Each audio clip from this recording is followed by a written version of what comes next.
Starting this recording. Okay, welcome to the Thriving Creative. I am your host, Gabrielle Senza. This is where art, money, and pleasure meet. Why? Because these are the three most core elements that can really help creatives thrive. And it is my mission to help people discover more ways to amplify their creativity and their money and their pleasure. These are, as I said, very important aspects to living a thriving life. And if you are a creative or if you're not a creative, it doesn't matter. I still think these are really key elements to thriving. So today I have an episode very specifically designed for creatives who are challenged with self-doubt and imposter syndrome. Okay, so who here on the call today has ever experienced self-doubt? You can put a 1 in the chat. Self-doubt, self-doubt, self-doubt. Yep, 1. Okay, yes, exactly. Pretty common. And how about imposter syndrome? Do you ever feel like you go into a place or your work is someplace and it doesn't really feel real or right? Like there isn't, like someone's going to find you out because, I don't know, maybe it was too easy for you or something to be in this place. Yeah, put a 2 in the chat if that is you, if you've ever felt like an imposter with your work in your life. Yes. Okay, good. We're getting some 2s. That's awesome. Yes, good. So you're in the right place. This is very, very real. It's a very real experience for so many of us, myself included. I have experienced both self-doubt and imposter syndrome numerous times in different situations. And so, yeah, I decided that that was worth an episode because it's something that we all very commonly experience, whether we are artists, musicians, even coaches and therapists. A lot of my friends will talk about that coming up. Um, any, entrepreneur, people in different spaces will feel this way often. So it's normal. I just want you to know it's totally normal. And the good news is that it's also, let's see, it's also, I don't know, you can have it not derail you. It's treatable, but it's not really as an illness. So I hesitated to say treatable. You can alleviate it. Okay. That's the main point. You can alleviate the stress, the anxiety, the discomfort around the second guessing, the sort of self-doubt that might come up. And you can alleviate the stress and feeling of imposter syndrome. And that's what we're going to talk about today. So let me just look at my notes here.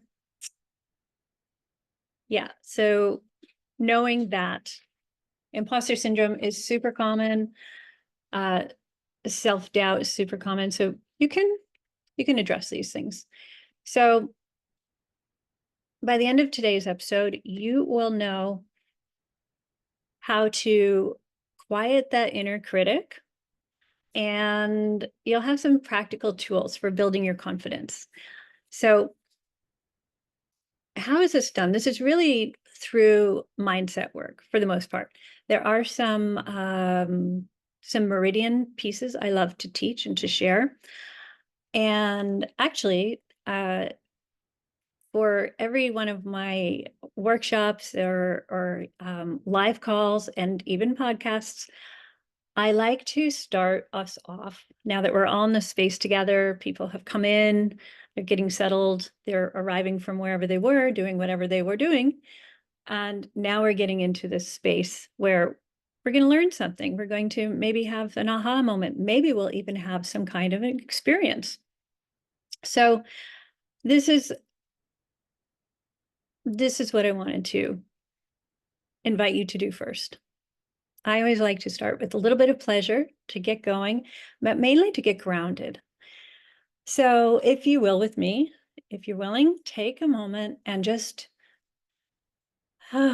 take a few long, slow, deep breaths and feel your seat in the chair or wherever you are, if you're sitting, and your feet on the floor, also, if you're sitting, and just sitting up tall. Just take a long, slow, deep breath in, and a long, slow exhale out. A long, slow inhale, and a long, slow exhale. Feel the gravity pulling and allowing you to rest, to relax, to feel heavier and still supported. You're still supported. One more.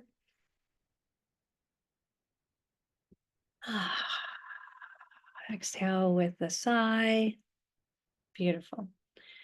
So for me, that really helped me let go of where I was before, all the busyness of getting ready for this with this episode and getting on the call and getting things all straightened out and the tech and the people and the waiting room and all of the things. So thank you for doing that with me. Thank you for being here for this moment of grounding. I really really enjoy taking those few moments before we begin a program because it really, first of all, it settles the nervous system. I feel a whole lot calmer if we spent even more time on it. I would feel even more calm and may even like get out into the ethers if I were still doing the breathing practice, because that's what I love about this kind of meditation is that it really allows everything to just sort of fade away and dissolve around us. So I highly encourage that. That's a great thing to include in the things we'll be talking about today to remember. So what is self-doubt and imposter syndrome? Well, self-doubt is that little voice that makes you question your talent. It it like says things like, "Ah, you're really not that good. Who's going to like what you're doing? Nobody is going to be interested. No one wants to hear you sing. Your voice is terrible." Whatever it is, like all those little inner critic voices. That's that self-doubt that just comes in like that. And then imposter syndrome is a little, it's different. It convinces you that your successes or your achievements really don't count, that you're not really good enough like to have those things matter. That was a really big one for me. Um, there, this was like after having solo exhibitions in New York City and having my work in museums and things like that, where I still was thinking that my work didn't really count, like, or those achievements didn't really count, like, that they didn't matter. And then at a certain point, I was like, that's so weird that I am thinking that these things don't matter because they do, right? They do. So why am I imagining that they don't count until what? Until I get to a certain level, until I get to a different level of success, or I don't know, my shows are reviewed in the Times or something. I don't know. Like I couldn't really put a finger on it. Did it mean that I was waiting for external validation in order to count? And that was odd too, because I already had it. Like I had the exhibitions in New York at the galleries and I had the work in museums. So if it was external validation, I was already getting it. But still, my internal critic was not letting me, not allowing me to appreciate it, not, it was just so dismissive, you know? So those inner critics can be so nasty.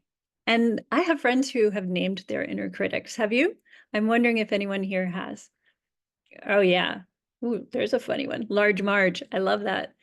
Uh, ooh, not safe for work. Uh, what else? Oh, yes. Yeah, people are saying that they have also experienced this, the inner critic just being just so judgmental and mean, the mean girls of our mind. So not recommended to fall into that whole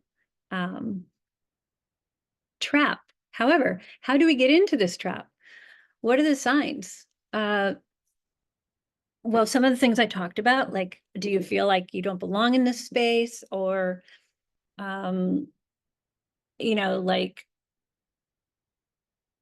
or comparing yourself with others, other artists, other musicians, other people who are doing things similar to what you do, or not similar even, just having like bucket loads of success and making all of these things happen, and they just seem like, legions ahead of you.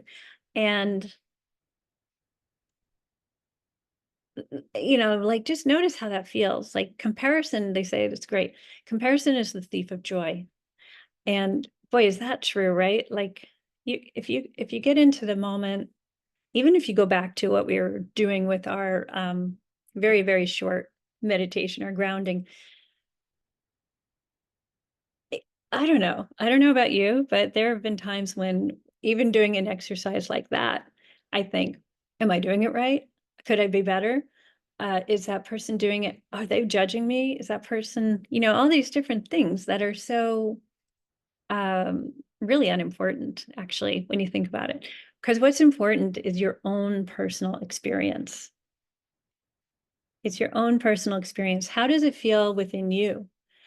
How how does it measure up to your personal standards, to your level of appreciation and contentment? Can you be content with a job well done, with giving something your all, giving something your best, and without going into comparison mode, without like saying like, oh, that person has had 72 exhibitions and I've only had one, or oh, that person's breath, the breathing is so much calmer and smoother and longer.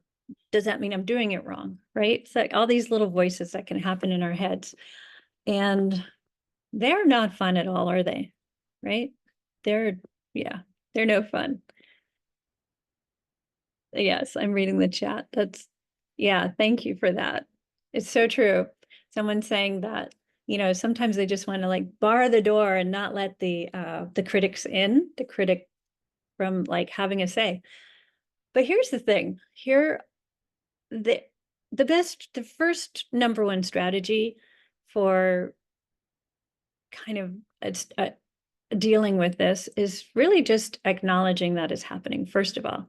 Some friends, like I said, have names for their critics, um, their inner critics, and they might say, oh, Large Marge is in the room. Okay. Hey, Large Marge, I hear you. You have some stuff to say.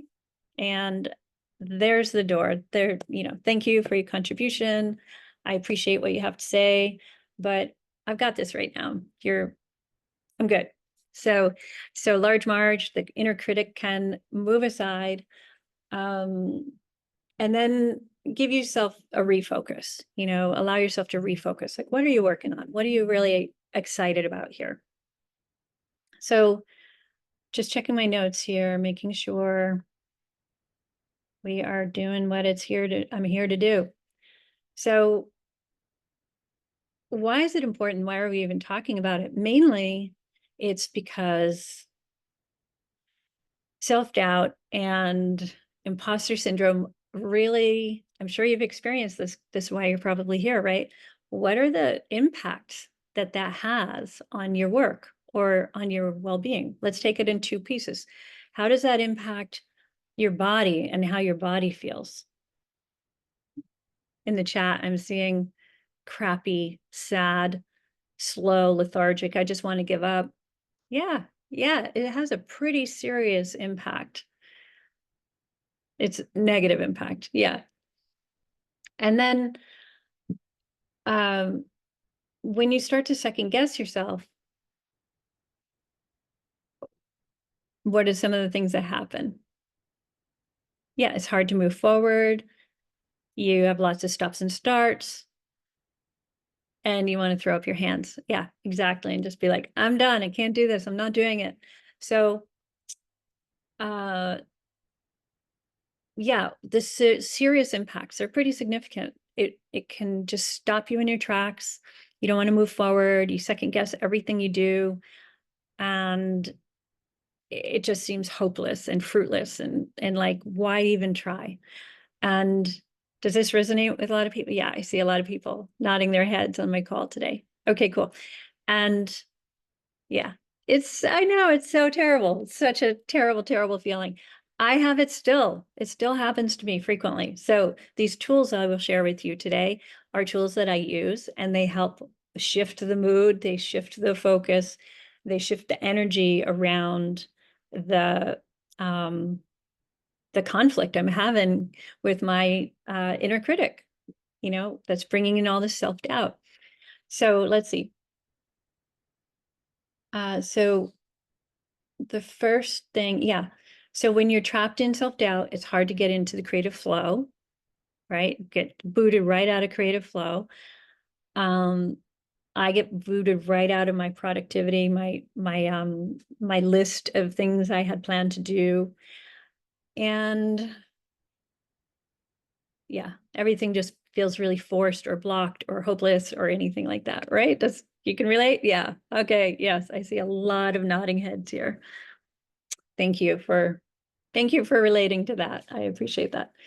So the first step to conquering self-doubt is really recognizing first that it's a learned behavior. It's not who you are, right? So you are not the self-doubt. You are not the inner critic. And you don't have to believe everything you think. How's that one? You do not have to believe everything you think. In fact, it's really important to pay attention to what it is you're thinking. Pay attention to what are the things that are being said, either by your inner critic, or you might even feel like you're taking it on yourself. And really question that, really challenge those statements, that criticism that you're getting from within. Okay. So one of the ways I do this is to reframe how it's being said. Like, uh, let me just check. I'm just looking over here and making sure I'm getting people where they need to be in the room and stuff. Okay. So for example, the question like, am I good enough? Or you're not good enough. If it's the inner critic talking to you, you're not good enough. Then you can just reply like, I'm getting better and better all the time. I am confident in what I'm doing. I am making progress every single day. And so this just kind of dispels the energy of the critic, the inner critic, like I said. Now, here's some practical techniques that I love to use. One of them is, yeah, just want to make sure I wasn't skipping something important. One of them is journaling. And not just journaling about what's going on, but specifically writing down your achievements, your wins, your gains from every day. I think I might have talked about this in the last session, where in the last episode, I've been talking a lot about the gap and the gain, because there's just an incredible book on Audible, well, on shelves as well. And it's called The Gap and the Gain. And just trying to find it here so I can share the image with you. Oh, here we go. The Gap and the Gain by Dan Sullivan. Oops. And Dr. Benjamin Hardy. This is what it looks like. Okay, The Gap and the Gain. Highly recommend this because it will help you recognize how often, if you're anything like me, how often you might say, if someone says, how was your day? The first thing that my mind goes to is all the things I didn't get done on my list, all the things that I was going to do this day and didn't get done. And I don't allow really any time, any space in there for me to even remember all the things I did do, all of the things I did get done. So instead of focusing on the gap, which is all the stuff I didn't get done, I'm training myself, and I encourage you to do this too, to look at the gains. What were the things that were moved forward? What were the things that went well? What were the things that worked today? Instead of just like all the things that didn't work or all the things that someone said, or, like, complaining mode versus appreciation mode. And then also notice this. Again, we'll go back to the body. So notice when you say, I didn't do this, or I didn't get that done, or so-and-so did this thing. Like, what's happening in your body? Can you notice? Like, do you feel energized? Do you feel happy and appreciative of what's going on? Or not? So so that's the question there is, how are you feeling this in your body? And then notice when you talk about the things you did do. Well, today I took care of this email. I reached out to this person. I got a positive response from an inquiry I sent out. I drafted 3 more paragraphs in my grant proposal.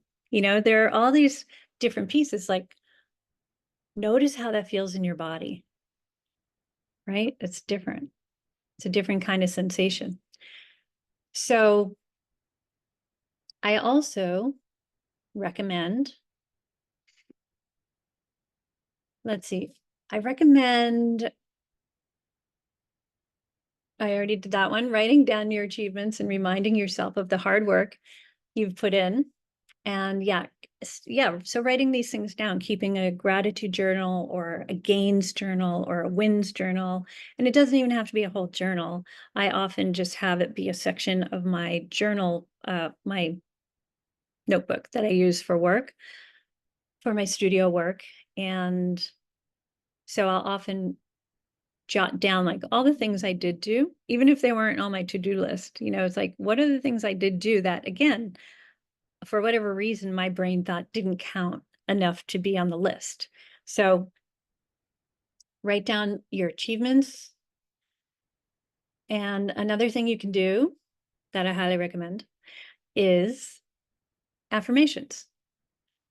You can take on some positive affirmations that will help rewrite the script in your mind. And you can try something like, I am worthy of success.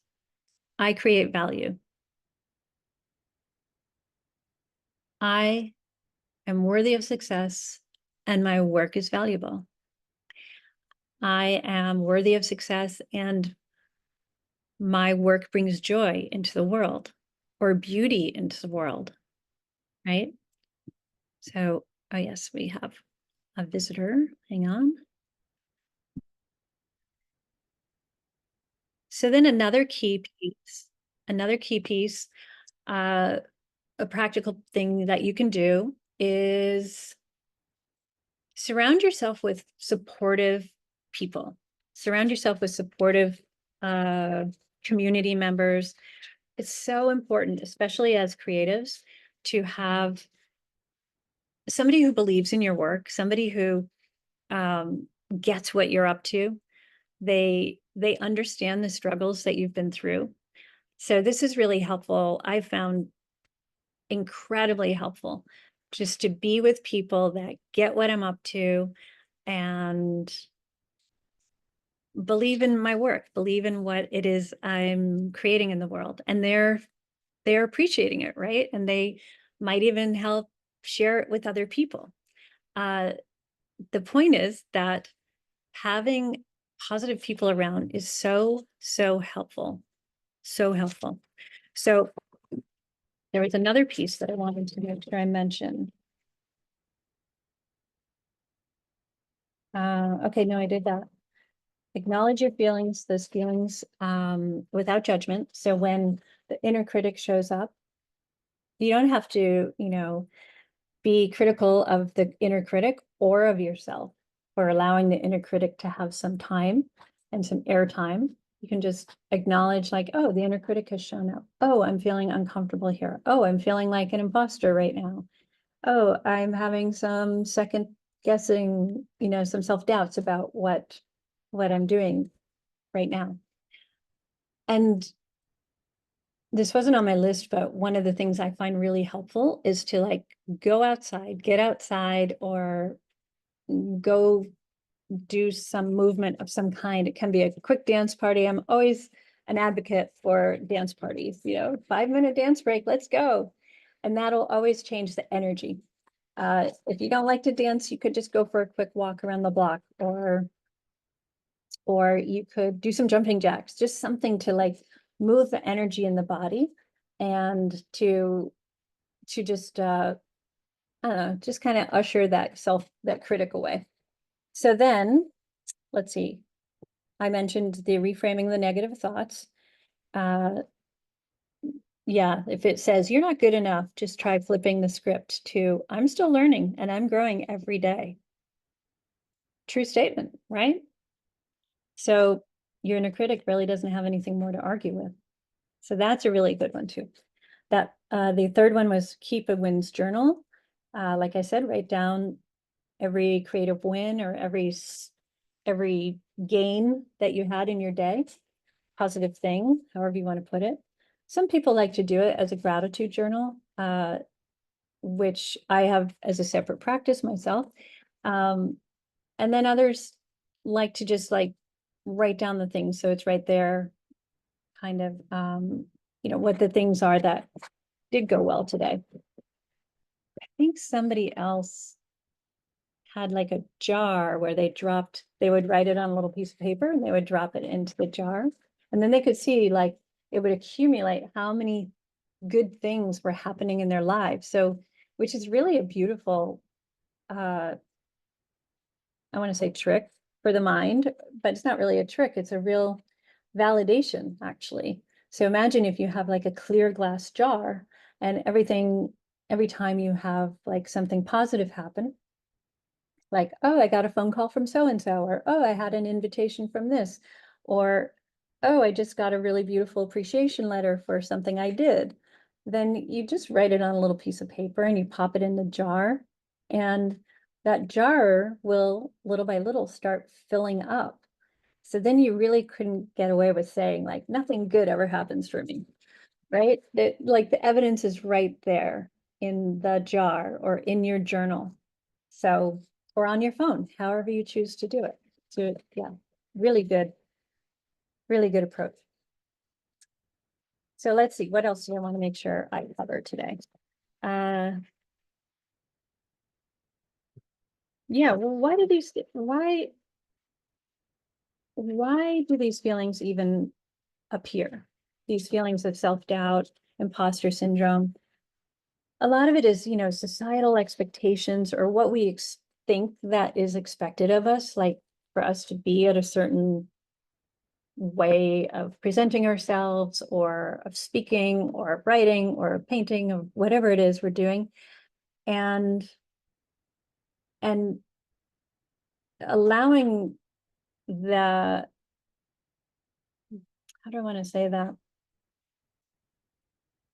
When we forget to remember,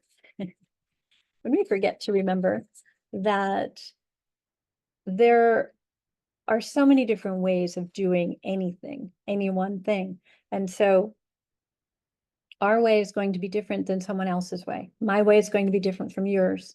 And so that's the beauty of being in this world and in these bodies and on this planet right now. It's like we get to experience and see and witness all the different ways that things can occur and be with that, learn from that, experience the appreciation or the opposite, the disgust with some of these things, if that's what's going on. And just realizing like, oh yeah, there isn't just one way of being in the world. So the societal expectations, the perfectionism, fear of judgment. Okay, so yeah, fear of judgment is like, when you bring that all the way down, it becomes like fear of abandonment, fear of not being loved, fear of, rejection. And that means, and basically like our body experiences that as like, oh my God, that means I will not be able to survive, right? Like I cannot survive alone. And remember that that's not really going to happen.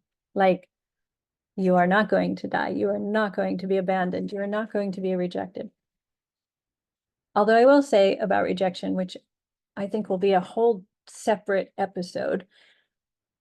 Yes, I must do a whole separate episode on rejection because as an artist or a creative or an entrepreneur, anytime you're creating something new and taking the risk of exposing your work, your ideas, you risk putting it out into the world and it being rejected. It falls flat, or people absolutely hate it, or the opposite, people love it and are ecstatic. But we never know when we're about to do that, right? Like there's that risk of this could be totally rejected. This thing that I'm putting into the world right now might be rejected. And there will be times when it will be rejected.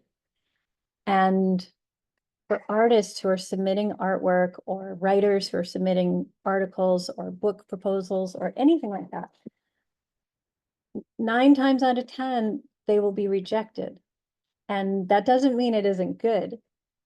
It doesn't mean nobody loves it. It just means it wasn't a good fit for that entity at this time. That's all it means. It doesn't mean it's bad, right? So this is really important.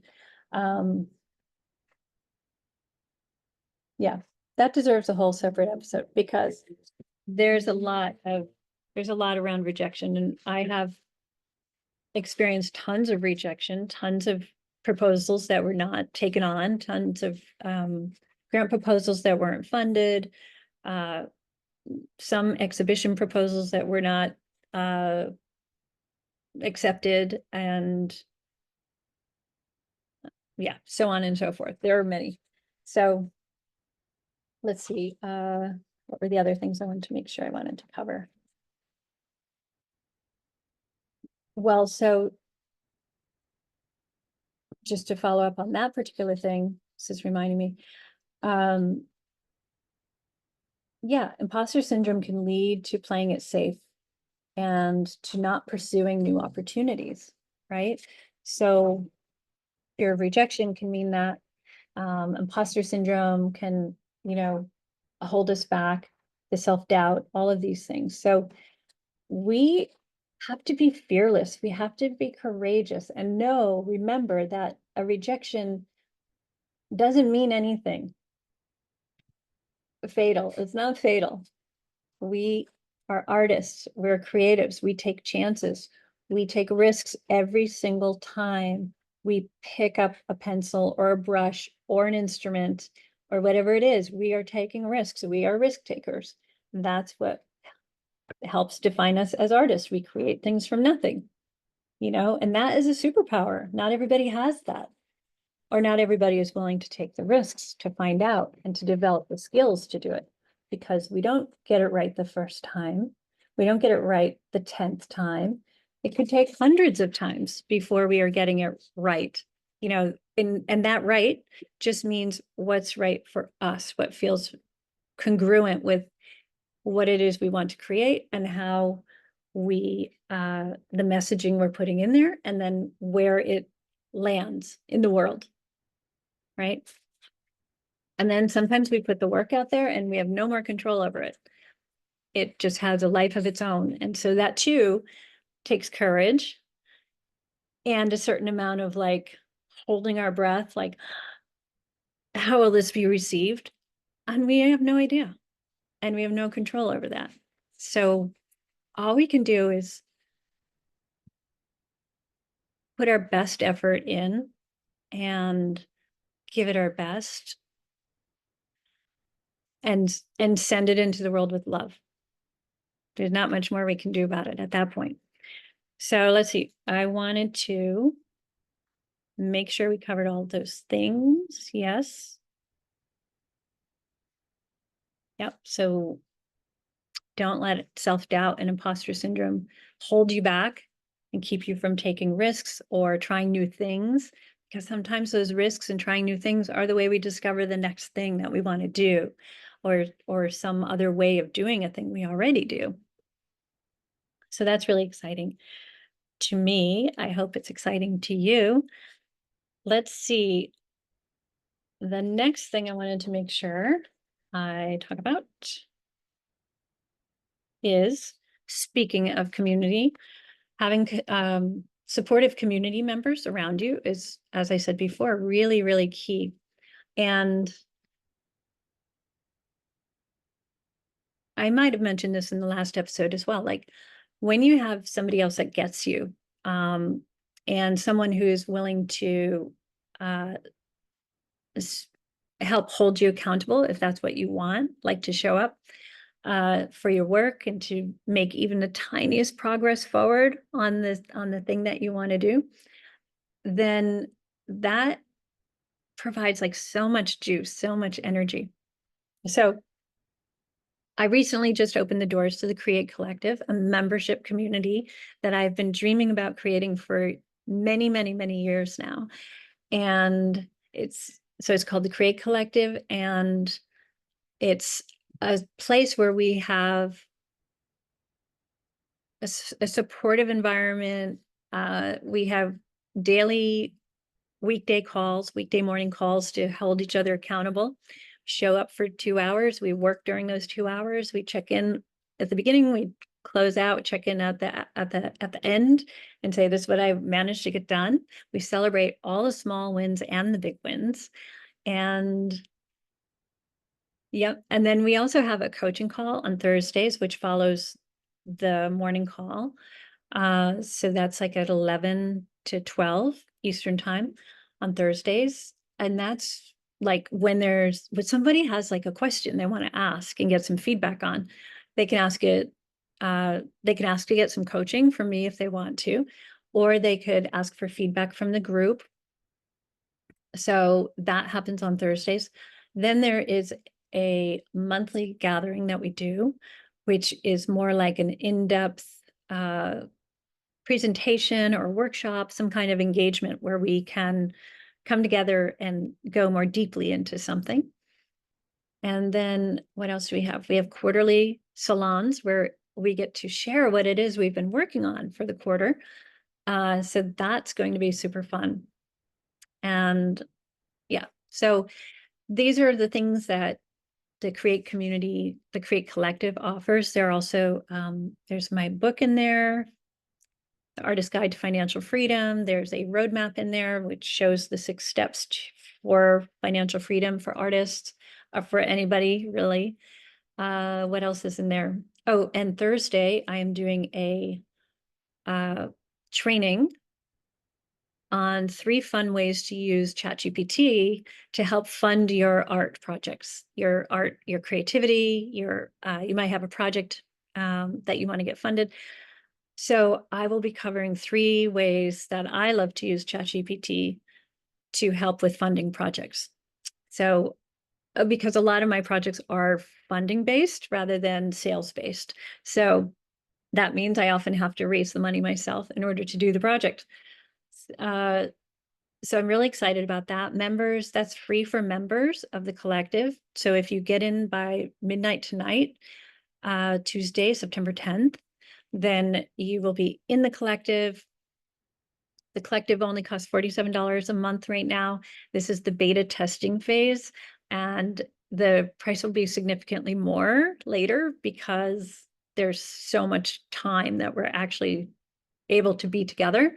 And so there are mentors that are like, Gabrielle, that's way too low. And I'm like, I really want to be able to get friends in here and to get started and test it out, see how it goes, you know?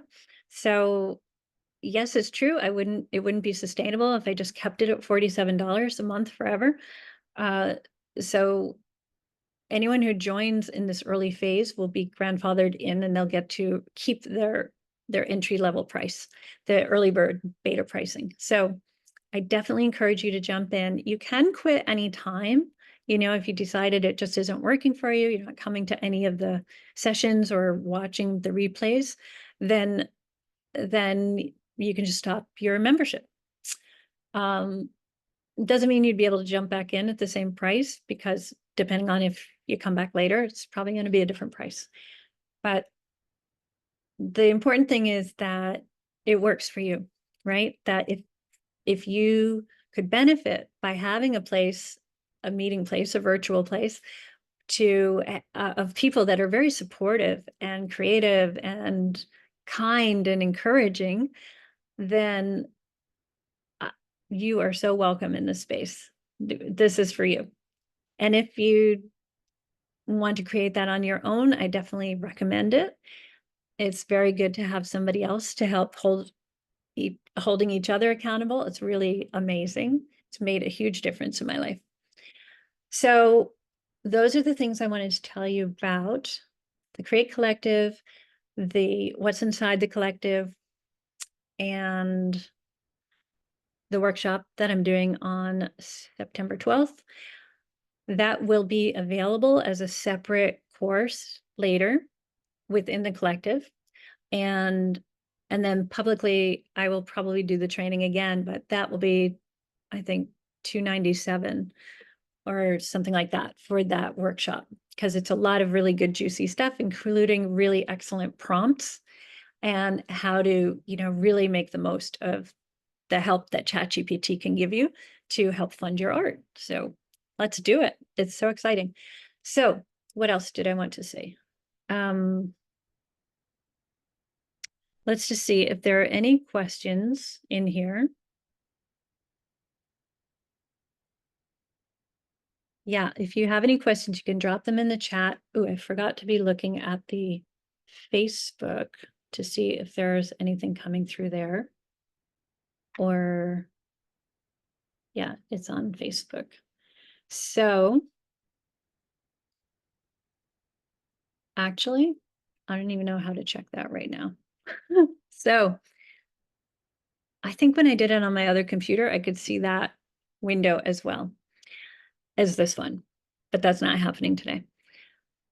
So if there are any questions, just drop them in the chat or in the comment section below. And if I don't get to them on the call, I will respond in the comment section or in a future episode. Yeah, so let me know. What are your experiences with self-doubt or imposter syndrome? What are some of your takeaways from this coaching, what you've heard today? What pieces will you put into practice?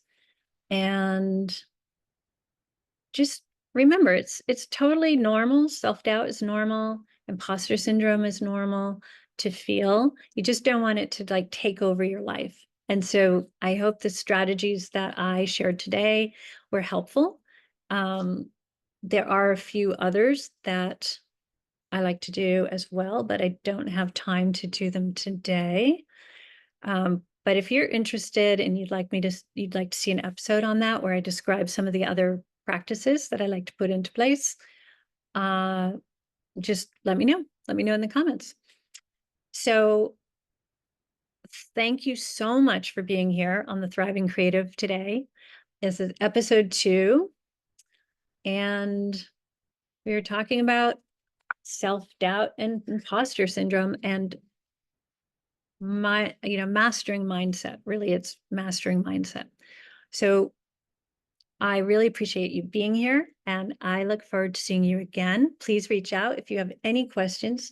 I will put the links in the show notes below this episode on YouTube and probably Facebook. And then, yeah, I'll put the links for the Create Collective there if you want to join. And what else? What else was it? Oh, I have a free download available. It's 24 positive affirmations for artists. And that will also be available for download in the show notes. I guess it's in the show notes. Yeah. So anyway, thank you so much for joining us on the Thriving Creative today. And I hope you had a good experience here. I want to hear more about what's going on for you. And I look forward to seeing you in the next one. Thanks for joining.